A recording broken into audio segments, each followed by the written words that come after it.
Hi friends, இன்றைக்கி சிறகடிக்க ஆசை பார்ப்போமா?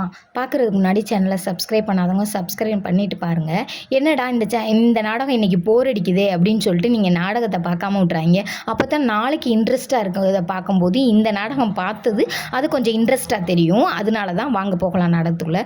என்ன நடக்குதுன்னு பார்த்தீங்கன்னா, மனோஜ் எப்படினாலும் அசோசியேட் அம்மாட்ட வந்து பேசணும் அப்படின்னு சொல்லி முத்தும் மீனாவும் ஒரு பிளான் பண்ணுறாங்க. பண்ணி அந்த பிளானை நல்லபடியாக கொண்டும் போயிட்டாங்க. அந்த பிளானில் மனோஜும் சரின்னு ஒத்துக்கிட்டதுக்கு முன்னாடி அவங்க பிளான் பண்ணதுக்காண்டி அப்போ அது என்ன பிளானோ அது கூறியதை அவர் நினச்சி பார்த்தா அவங்க அம்மா போலீஸ் பிடிச்சிட்டு போகிற மாதிரியும் ரோகிணி வந்து வீட்டு முன்னாடி கொடியை வந்து ஏந்தி போராட்டம் பண்ணுற மாதிரி கற்பனை பண்ணி பார்க்குறாரு. கற்பனை பண்ணி பார்த்துட்டு ஐயோ வேணாண்டா வாடா நான் போவோம் அசோசியனுக்கு அப்படின்னு சொல்லி கூட்டிகிட்டு போகிறாங்க. அசோசியனில் போய் பேசையில் ரோகிணி பண்ண எல்லா தப்பையும் மனோஜ் சொல்லையில் பார்த்தீங்கன்னா அவரே பாவம் அழுதுறாரு, மனசு கஷ்டப்பட்டு அழுதுறாரு. என்னங்க இப்படி சொல்கிறீங்க அப்படின்னு கேட்கையில் அவங்க வந்து பயங்கரமாக என்கிட்ட போய் சொல்லியிருக்காங்க, அவங்களுக்கு கல்யாணம் முடிஞ்சிருச்சு, அவங்களுக்கு 8 வயசில் பிள்ளை இருக்குது, இதெல்லாம் மறைச்சிட்டாங்க, இதெல்லாம் ஒரு தப்பு இல்லையே அப்படி. இதெல்லாம் தப்பு இல்லை மேடம், இதை வந்து அவங்க முதையே என்கிட்ட சொல்லியிருந்தா நான் இப்போ ஆல்ரெடி ஐ லவ் ரோஹிணி, இன்னும் கொஞ்சம் லவ் பண்ணியிருப்பேன். ஆனால் அவங்க இதை மறைச்சனால எனக்கு அவங்க மேலே கோபம் தான் வருதே ஒழிய அவங்கள லவ் பண்ண தோணலை. என்னை ரொம்ப பாதிக்கப்படுத்திட்டாங்க, நான் அவங்க மேலே ரொம்ப அஃபெக்ஷன் வச்சுருந்தேன் அப்படின்னு சொல்லி சொல்கிறாரு. அதை புரிஞ்சுக்கிறாங்க. இனிமேல் ரோஹிணிக்கு எந்த ஒரு சப்போர்ட்டும் பண்ண மாட்டேன், இனி என் சப்போர்ட் ஃபுல்லாக உங்களுக்கு அப்படின்னு சொல்லி சொல்கிறாங்க. கடைசியில் பார்த்திங்கன்னா எந்திரிச்சு போகையில் ரோகிணி வந்துடுறாங்க.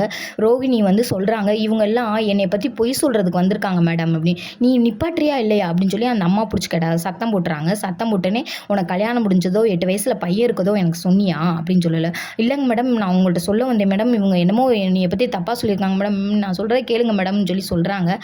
அதை கவனிக்கவே இல்லை அந்த மேடம். அப்புறம் திரும்ப பார்த்திங்கன்னா வீட்டை காட்டுறாங்க. அவங்க அப்பா அங்கிட்டும் போய்கிட்டு இருக்காங்க. அப்போ அவங்க அம்மா கேட்குறாங்க, என்னங்க ஒரு மாதிரி டென்ஷனாக? முத்தும் மீனாவும் அந்த அம்மாவை பார்க்க போயிருக்காங்க, அங்கே என்ன நடக்குது எது நடக்குதுன்னு தெரியலை அப்படின்னோடனே வந்துடுறாங்க. வந்து சொல்கிறாங்க, அப்பா இனிமேல் எந்த பிரச்சனையும் இல்லை, அந்த அம்மா நம்பிட்டாங்க, நமக்கு தான் இனி ஃபுல் சப்போர்ட்னு சொல்கிறாங்க. அப்புறம் பார்த்திங்கன்னா இங்கே ரோகிணியை காட்டுறாங்க. ரோகிணி வந்து கதவை மூடிட்டு வீட்டுக்குள்ளே டென்ஷனாக இருக்காங்க. டென்ஷனாக இருக்கையில் அவங்க அம்மா கதவை திறந்துட்டு உள்ளே போகிறாங்க. இந்த முத்துவும் மீனாவும் இருக்கிற வரைக்கும் அந்த வீட்டில் நான் வாழவே முடியாது அப்படின்னு சொல்லி சொல்கிறாங்க.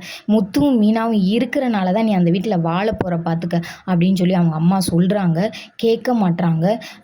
ஆனால் அவங்க பண்ணுற தப்பை கூட கொஞ்சம் தப்பு தான் பண்ணுறாங்களே ஒழிய இந்த தப்புக்கெல்லாம் சேர்த்து ஒரு மன்னிப்பு கேட்டால் நம்ம வாழ்க்கை நல்லபடியாக இருக்கும்னு நினைக்க மாட்றாங்க. ரோகிணி பண்ணுறது தப்பாக ரைட்டான்னு கமெண்டில் சொல்லுங்கள். பாய்.